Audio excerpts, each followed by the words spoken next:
numbers that I just showed you, but just all in one chart.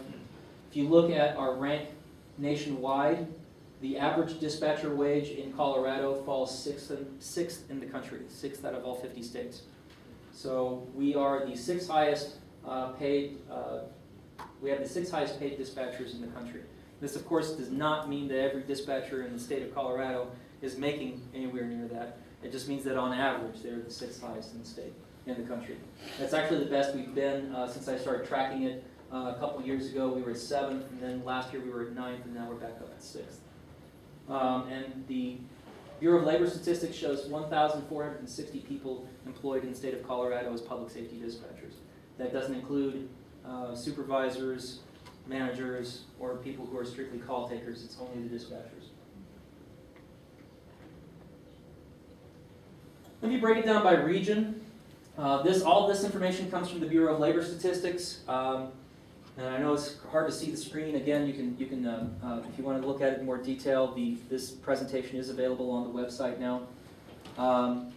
They break it up into their metropolitan statistical areas. So Boulder, Colorado, Colorado Springs, Denver, Aurora, Colorado, Fort Collins, Loveland. I'm not going to go through all of these, but just looking through them, looks like every category except 2 actually increased from 2011 to 2012. And again, these are average dispatcher wages.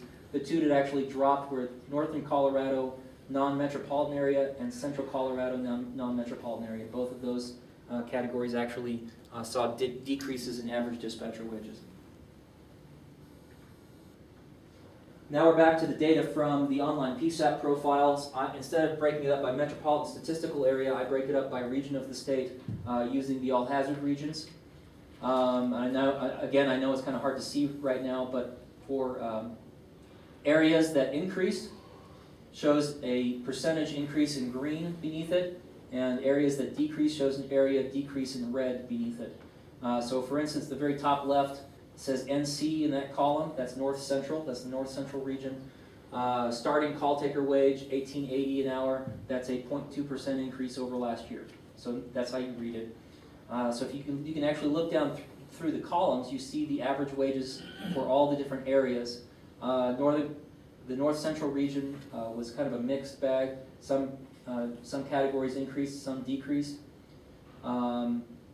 So was the Northwest region, so was the Western region. All the others either stayed the same in every category or they decreased. So Southeast, there was one that was the starting call taker decreased, everyone else stayed the same.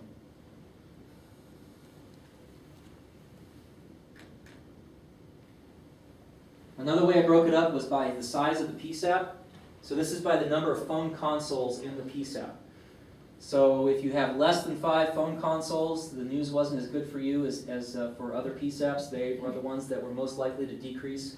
The ones in red are decreases over last year. The ones in green are increases. And if they're in black, it meant it stayed the same over the previous year.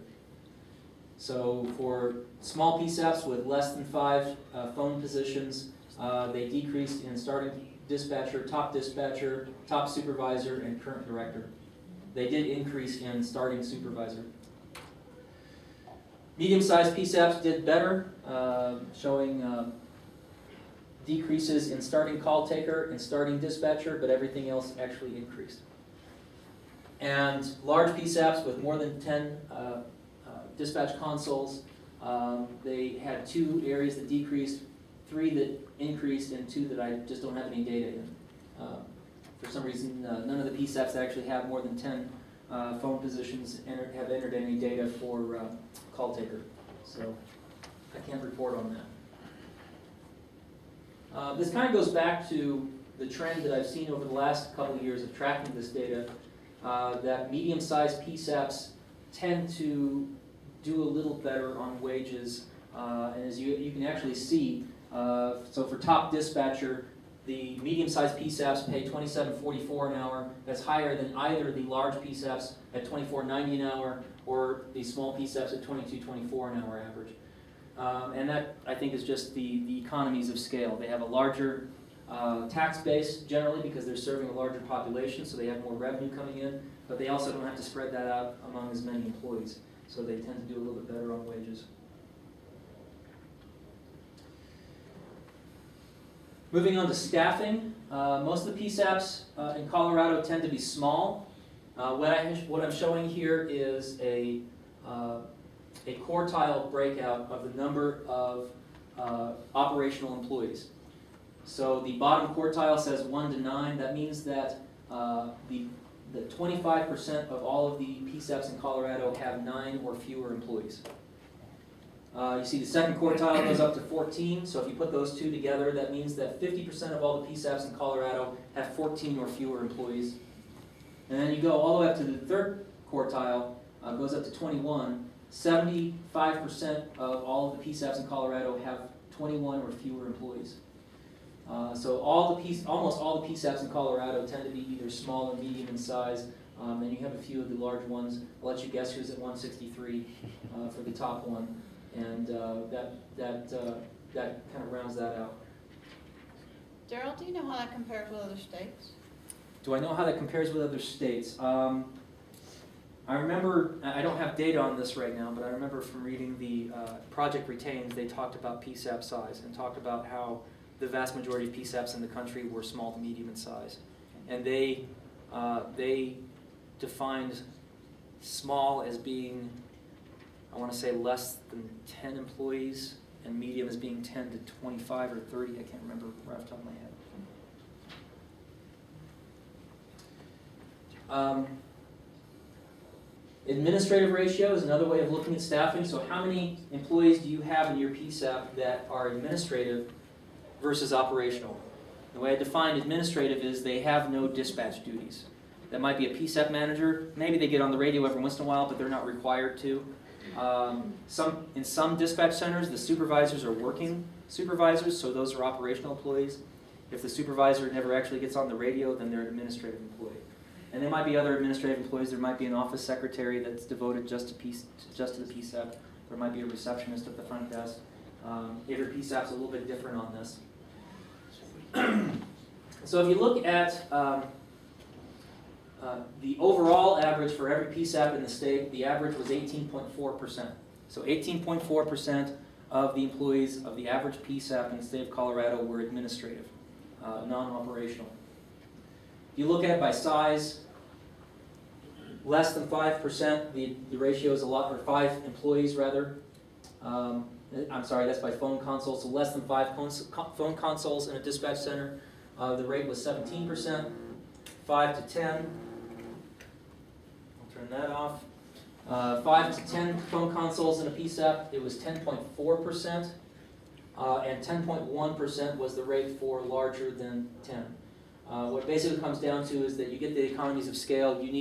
There are some operational or administrative employees that you might need, no matter how small your PSAP gets. You have to have at least one person to run it. So that makes the percentage higher for the smaller PSAPs. When you get larger, even though you might have more administrative personnel, you have even more proportionally of operational personnel, so that makes the percentage smaller. There's an asterisk right next to 10.4% for the medium-sized PSAPs. That's to remind myself that I took an outlier out of that group. There was one PSAP that reported having twice as many administrative personnel as operational personnel, and I doubt that was true. That was probably a typo of one sort or another.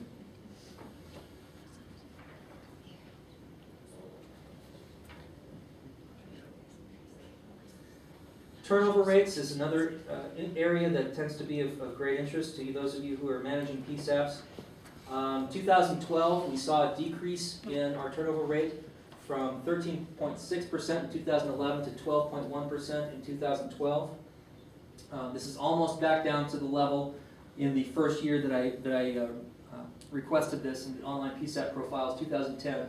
The rate was 12.1%. This is calculated as the number of operational employees who leave in a given year divided by the total operational employees that you employ. I did not compare this year to the national average because there is no good national data that is not several years old. The most recent was 2009. Was Project Retains. They did their second round. They did one round that was published in 2007 Then another round that was published in 2009, and they showed a national average of 17% turnover rate.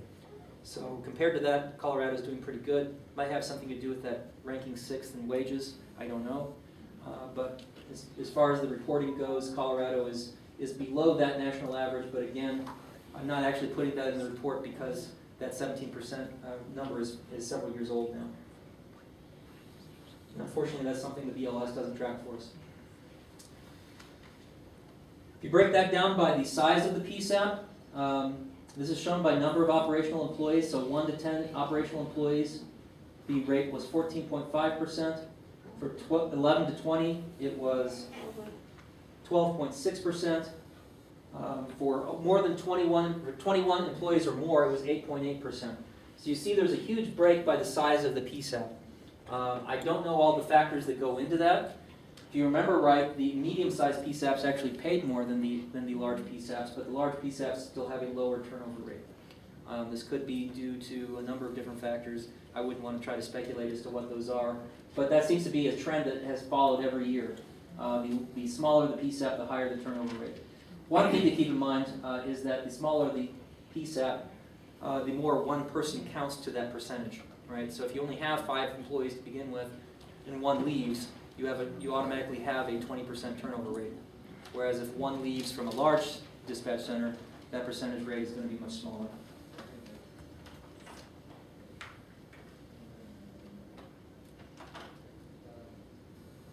Something new this year that I've added is training policy. I actually added this last year, but didn't have enough responses yet to include it in the State of 911 report for 2011.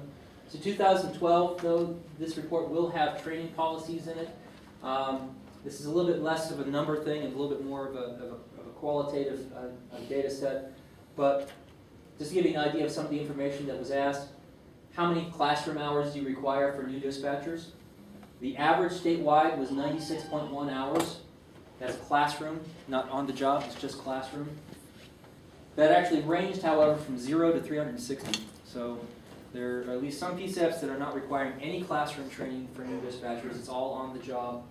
And there's at least one that has it's requiring 360 hours. What is that? That's is that 6 weeks?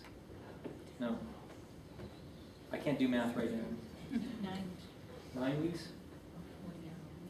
For 360. Somebody's got a calculator. 360 divided by 40. Anyway, several weeks. Long time. The next one is, for classroom, that's a long time. But that's why they're at the top of that range. Number of hours of on-the-job training required for new dispatchers. Happy to say there was no dispatch center in the state that was at 0 at this. However, the lowest reported was 32. So that's 4 days. There is a dispatch center in Colorado that has somebody sit with another dispatcher for 4 days and then you're on your own. The average, however, was 576, so that's a lot higher than 32. So on average, we're doing fairly good there. The highest was 1,080, which is a very long training time. But maybe they need it. You know, every dispatch center is different. They may have different number of agencies that they have to dispatch for, different sets of policies that they have to train on, and so forth. Training standards used in Colorado for new dispatchers. There were 5 separate recognized national training standards that were reported in the state of Colorado as being used. That included APCO's PST1 class, Kaminsky and Associates, PowerPhone. There are obviously a couple others, since I said there were 5 that were reported. Some are now using recognized training standards, so this would include like the APCO PST1 course. It actually has a classroom that goes along with it. But they are, I see that's actually typos. Instead of now recognized training, it's supposed to be using or not using recognized training standards. But anyway, there are some that are using their own internal training materials.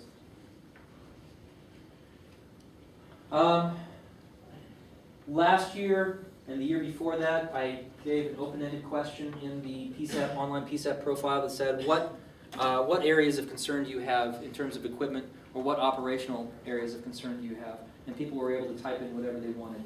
They made it a little bit difficult to determine percentages of PSAPs that were experiencing the same types of problems.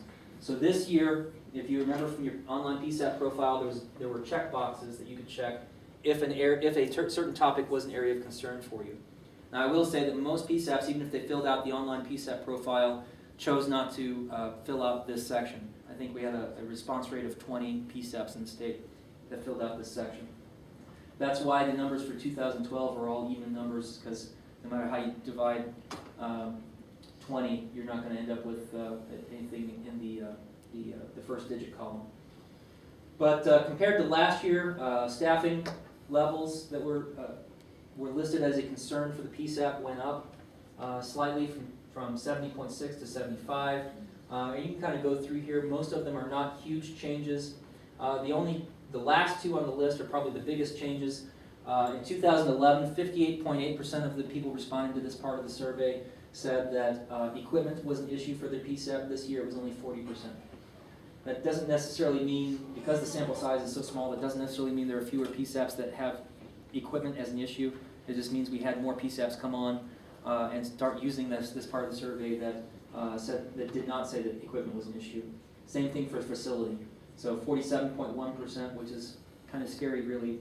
Almost half of all the PSAPs that responded in 2011 said that their facility was a concern for them, the building that they dispatched from. Whereas only 30% this year said the same thing. So hopefully if we get more people to respond to this part of the survey, we'll get a little bit more of an accurate picture. I wouldn't go to the bank on these numbers since only 20 PSAPs in the state responded. Daryl, I don't know if you're watching the clock, I just want to let you know it's 11:11 now. Okay, thank you. We're almost done. We're to the funding part. I saved the best for last. Surcharge rates in Colorado have increased over time, which everyone knows. If they're working at a 911 authority, they know that other 911 authorities, even if they haven't done it themselves, other 911 authorities in the state have been increasing their surcharge. The average is now 86 cents, and this chart shows the rate of increase over time. Of course, the average now being 86 cents is above the 70 cents that is required. If you want to go above 70 cents, you have to go to the PUC. So, on average, the 911 authorities of the state of Colorado have rates that are higher than what require PUC oversight on. Daryl, Yes. when you calculated that, did you calculate that just based on each, I'm sorry, did you calculate that based on each authority being equal or based on the number of lines, or what was your basis for? That was every PSAP or every 911 authority being equal. So Okay. if you weight it by population, it's lower. I know when we did the calculations for when we were looking at the prepaid surcharge, and we wanted to see what the average in the state was, we weighted it by population, and it was more like 78 cents. Of course, that was a couple years ago. So if you just look at by 911 authority, it's a higher average than you would get if you calculated otherwise.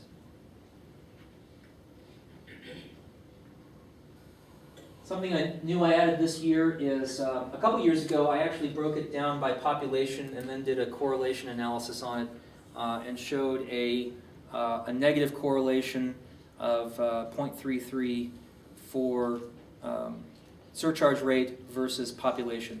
And what that means for those of you who are not statistics nerds is that the larger the county was population-wise, the lower your surcharge rate was likely to be, which you probably know, right? The metropolitan areas tend to have lower surcharge rates than the rural areas because of the cost breakdown,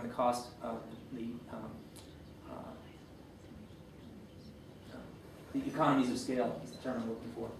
This year I broke it down and put it in a map instead.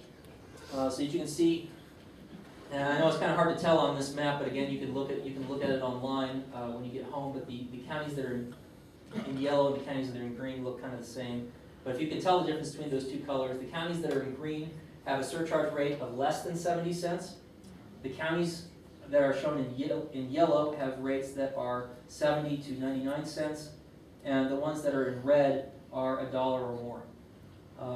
You can kind of see a pattern here along the mountain range. In the mountain communities, it's more likely to be higher, and then over on the northeastern plains, and then some on the western side of the state are the ones that are more likely to be above $1.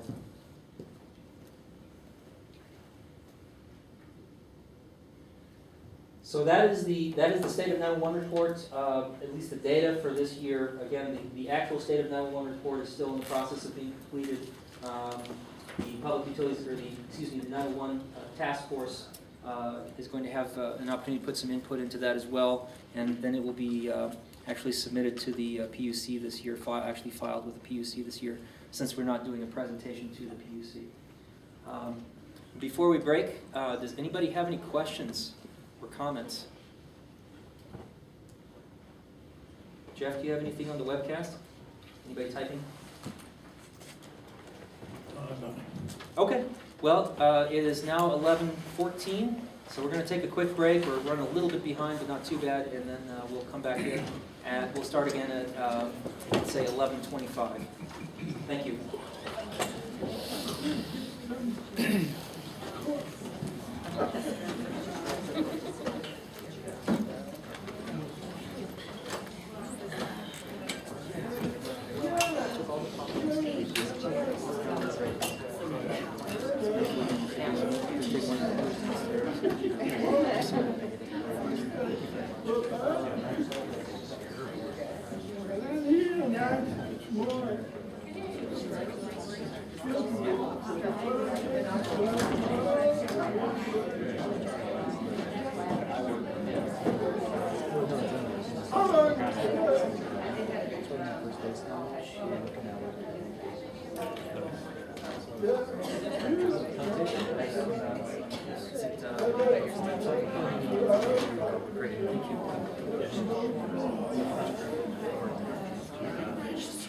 Yeah, we did a lot of that before.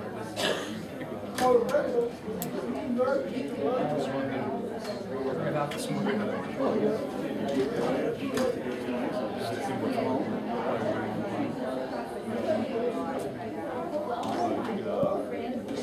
Cargo, Carlos Gonzalez.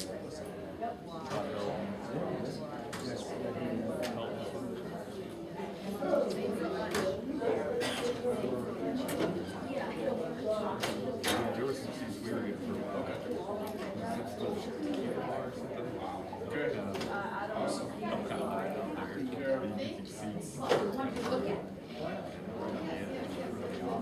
How do you do rating? Yeah, that's the way I did that. Same. You were spelling it out.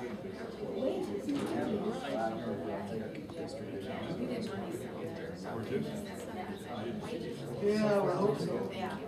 Trend. Are there any issues? Yes.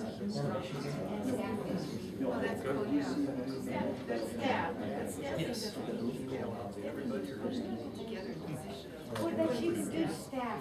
There you go. What's best if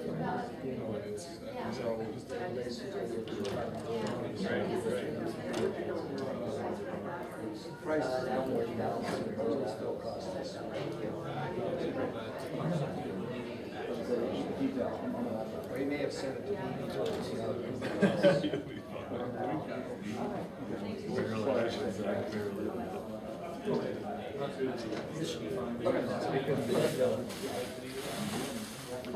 Stranger?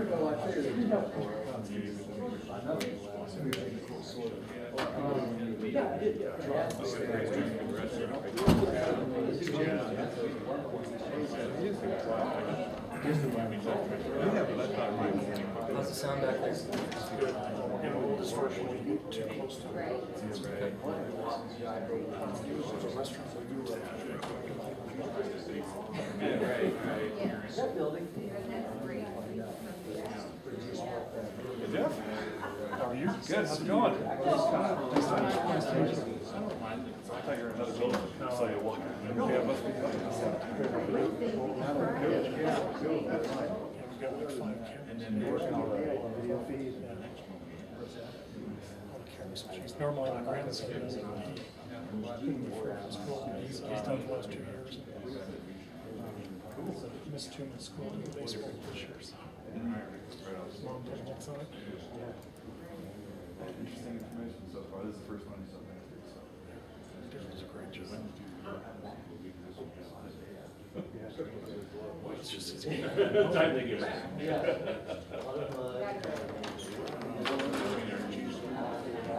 Oh, yeah. Hey, you doing a wizard's roll? Pay no attention to time. Hey, Trina. My grandson's out there, what about paying attention?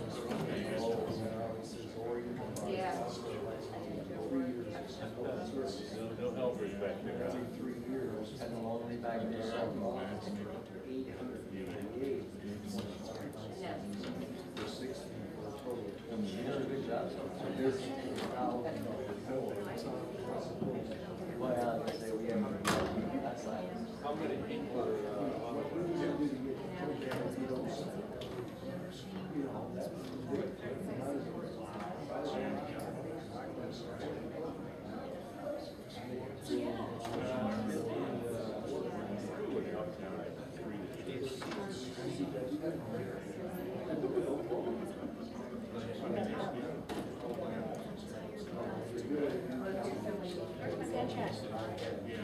But I think it will probably eliminate, some of the. as soon as I saw you the other day, Of course. yeah. Yeah, I don't see her already. That's okay, I do that to finance too. If I need my PO, where's my PO? Yeah.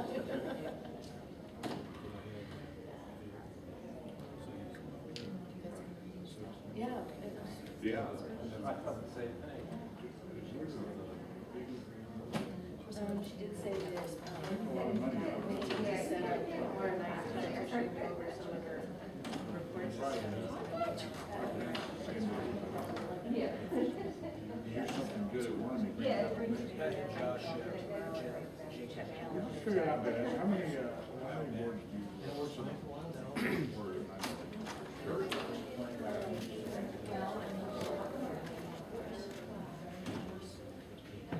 So if you really want to make your. I'd be fascinated to take how much extra. Call taking.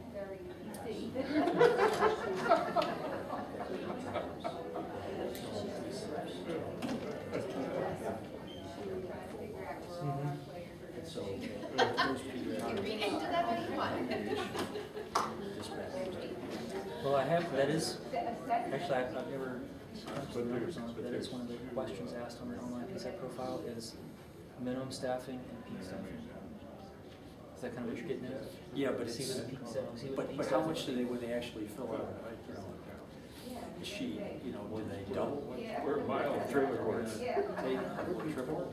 Well, they may know what their peak staffing is, so they go, okay, our busiest time is Saturday night at 11 p.m. and this is, so we always have our most number of colleagues on against this much. What I'm looking for is, it's very controversial, but it'd be interesting to get the data to know